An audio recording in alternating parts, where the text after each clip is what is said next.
जय गुरु जी संगत जी। मैं हूं अनीता और आपके लिए लेकर आए हैं हम शिव पुराण का पावन पाठ जो कि हमारा चल रहा है जी। और हम एक एक अध्याय डेली पढ़ते हैं और शिव जी का आशीर्वाद और गुरु जी का आशीर्वाद प्राप्त करते हैं।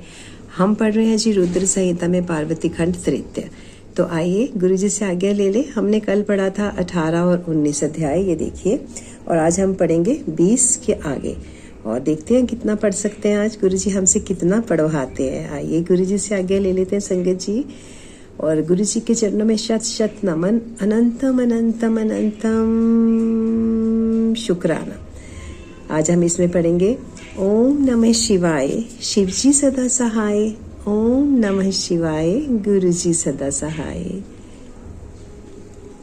ब्रह्मा जी का शिव की क्रोधाग्नि को वडवानल की संज्ञा दे समुद्र में स्थापित करके संसार के भय को दूर करना, शिव के विरह से पार्वती का शोक तथा नारद जी के द्वारा उन्हें तपस्या के लिए उपदेश पूर्वक पंचाक्षर मंत्र की प्राप्ति। ब्रह्मा जी कहते हैं, नारद, जब भगवान रुद्र के तीसरे नेत्र से प्रकट हुई अग्नि ने कामदेव को शीघ्र जलाकर भस्म कर दिया, तब वह बिना किसी प्रयोजन के ही प्रज्वलित हो सब और फैलने लगी।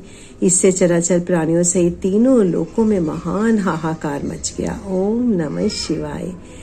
तात संपूर्ण देवता और ऋषि तुरंत मेरी शरण में आए। उन सब ने अत्यंत व्याकुल होकर मस्तक झुका, दोनों हाथ जोड़ मुझे प्रणाम किया और मेरी स्तुति करके वह दुख निवेदन किया। ओम नमः शिवाय। यह सुनकर मैं भगवान शिव का स्मरण करके उसके हेतु का भली भांति विचार कर तीनों लोकों की रक्षा के लिए विनीत भाव से वहां पहुंचा। वह अग्नि ज्वालामालाओं से अत्यंत उद्दीप्त हो जगत को जला देने के लिए उद्यत थी, परंतु भगवान शिव की कृपा से प्राप्त हुए उत्तम तेज के द्वारा मैंने उसे तत्काल स्तंभित कर दिया। ओम नमः शिवाय। मुने, त्रिलोकी को दग्ध करने की इच्छा रखने वाली उस क्रोधमय अग्नि को मैंने एक ऐसे घोड़े के रूप में परिणित कर दिया जिसके मुख से सौम्य ज्वाला प्रकट हो रही थी। भगवान शिव की इच्छा से उस वाडव शरीर यानी घोड़े वाली अग्नि को लेकर मैं लोकहित के लिए समुद्र तट पर गया। मुझे आया देख समुद्र एक दिव्य पुरुष का रूप धारण करके हाथ जोड़े हुए मेरे पास आया। मुझ संपूर्ण लोकों के पितामह की भली भांति विधिवत स्तुति वंदना करके सिंधु ने मुझसे प्रसन्नता पूर्वक कहा, ओम नमः शिवाय। सागर बोला, सर्वेश्वर ब्राह्मण, आप यहाँ किस लिए पधारे हैं? मुझे अपना सेवक समझकर इस बात को प्रीतिपूर्वक कहिए। सागर की यह बात सुनकर भगवान शंकर का स्मरण करके लोकहित का ध्यान रखते हुए मैंने उससे बड़ी प्रसन्नता से कहा, तात समुद्र, तुम बड़े बुद्धिमान और संपूर्ण लोगों के हितकारी हो। मैं शिव की इच्छा से प्रेरित हो हार्दिक प्रीतिपूर्वक तुमसे कह रहा हूँ, यह भगवान महेश्वर का क्रोध है जो महान शक्तिशाली अश्व के रूप में यहाँ उपस्थित है। यह कामदेव को दग्ध करके तुरंत ही संपूर्ण जगत को भस्म करने के लिए उद्यत हो गया था। यह देखकर पीड़ित हुए देवताओं की प्रार्थना से मैं शंकेश इच्छावश वहां गया और इस अग्नि को स्थगित किया।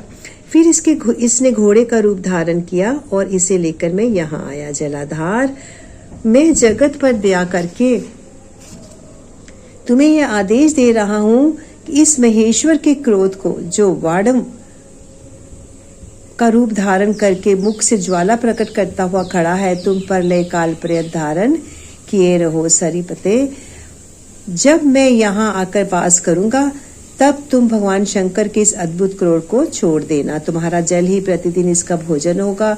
तुम यत्न पूर्वक इसे ऊपर ही धारण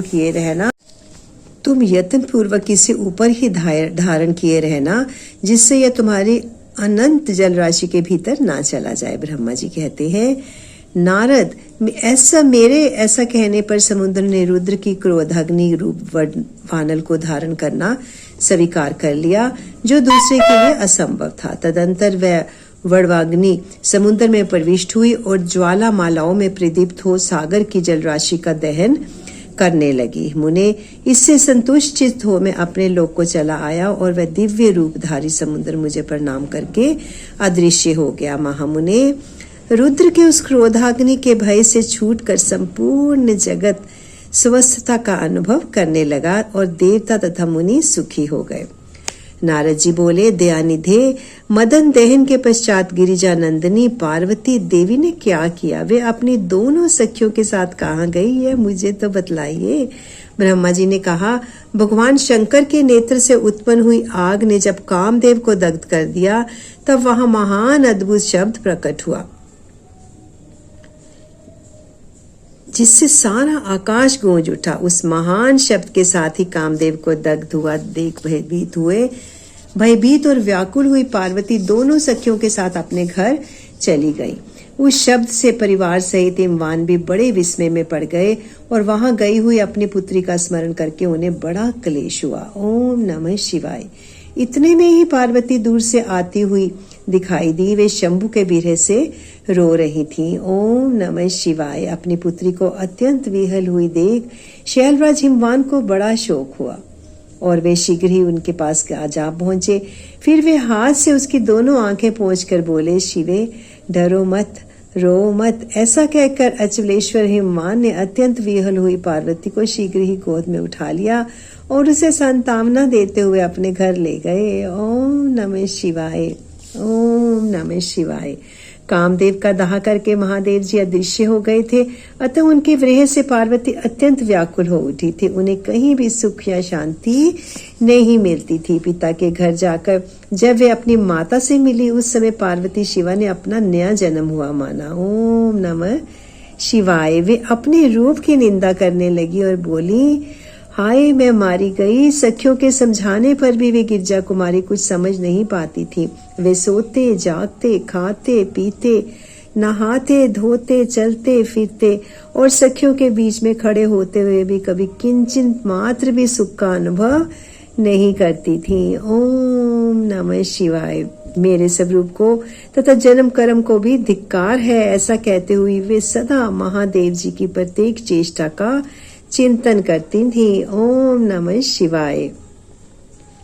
इस प्रकार पार्वती भगवान शिव के विरह से मन ही मन अत्यंत क्लेश का अनुभव करती और किंचित मार भी सुखी नहीं हो पाती थी या सुख नहीं पाती थी। वे सदा शिव शिव का नाम जप किया करती थी। शरीर से पिता के घर में रहकर भी वे चित्त से पिनाक पाणी भगवान शंकर के पास पहुंची रहती थी। तात शिवा शोक मग्न हो बार बार मूर्छित हो जाती थी। शैलराज हिमवान, उनकी पत्नी मेनका तथा उनके मेनाक आदि सभी पुत्र जो बड़े उदार चेता थे, उन्हें सदा सांत्वना देते रहते थे, तथापि वे भगवान शंकर को भूल न सकी। ओम नमः शिवाय। बुद्धिमान देव ऋषि तदंतर एक दिन इंद्र की प्रेरणा से इच्छा अनुसार घूमते हुए तुम हिमालय पर्वत पर आए। उस समय महात्मा हिमवान ने तुम्हारा स्वागत सत्कार किया और कुशल मंगल पूछा। फिर तुम उनके दिए हुए उत्तम आसन पर बैठे। तदंतर शैलराज ने अपनी कन्या के चरित्र का आरंभ से ही वर्णन किया, किस तरह उसने महादेव जी की सेवा आरंभ की और किस तरह उनके द्वारा कामदेव का दहन हुआ। ओम नमः शिवाय। यह सब कुछ बताया। मुने यह सब सुनकर तुमने गिरिराज से कहा, शैलेश्वर भगवान शिव का भजन करो। फिर उनसे विदा होकर तुम उठे और मन ही मन शिव का स्मरण कर शैलराज को छोड़ शीघ्र ही एकांत में काली के पास आ गए। ओम नमः शिवाय। मुने तुम लोकोपरोपकारी ज्ञानी तथा शिव के प्रिय भक्त हो, समस्त ज्ञानवानों के शिरोमणि हो, अतः काली के पास आके उसे संबोधित करके उसी के हित में स्थित हो। उससे सादर यह सत्य वचन बोले। नारद जी बोले, कालिके तुम मेरी बात सुनो। मैं दयावश सच्ची बात कह रहा हूँ। मेरा वचन तुम्हारे लिए सर्वथा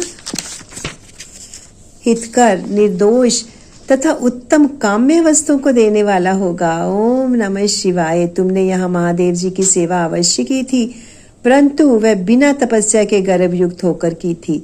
दीनों पर अनुग्रह करने वाले शिव ने तुम्हारे उसी गर्भ को नष्ट किया है। शिवे, तुम्हारे स्वामी महेश्वर विरक्त और महायोगी हैं। उन्होंने केवल कामदेव को जलाकर जो तुम्हें सकुशल छोड़ दिया है, उसके यही कारण है कि वे भगवान भक्त वत्सल हैं। अतः तुम उत्तम तपस्या में संलग्न हो, चिरकाल तक महेश्वर की आराधना करो। तपस्या से तुम्हारा संस्कार हो जाने पर रुद्रदेव तुम्हें अपनी सहधर्मिणी बनाएंगे और तुम भी कभी उस कल्याणकारी शंभु का परित्याग नहीं करोगी।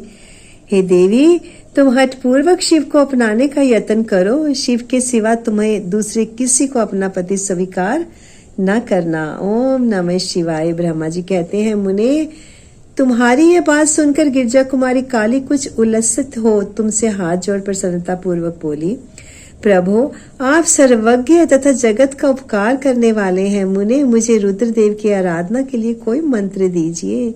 ओम नमः शिवाय। ओम नमः शिवाय। ब्रह्मा जी कहते हैं, नारद, पार्वती का यह वचन सुनकर तुमने पंचाक्षर शिव मंत्र नमः शिवाय का उसे विधि पूर्वक उपदेश दिया। साथ ही उस मंत्र राज में श्रद्धा उत्पन्न करने के लिए तुमने उसका सबसे अधिक प्रभाव बताया। नारद बोले, देवी, इस मंत्र का परम अद्भुत प्रभाव सुनो। इसके श्रवण मात्र से भगवान शंकर प्रसन्न हो जाते हैं। यह मंत्र सब मंत्रों का राजा और मनोवांछित फल को देने वाला है।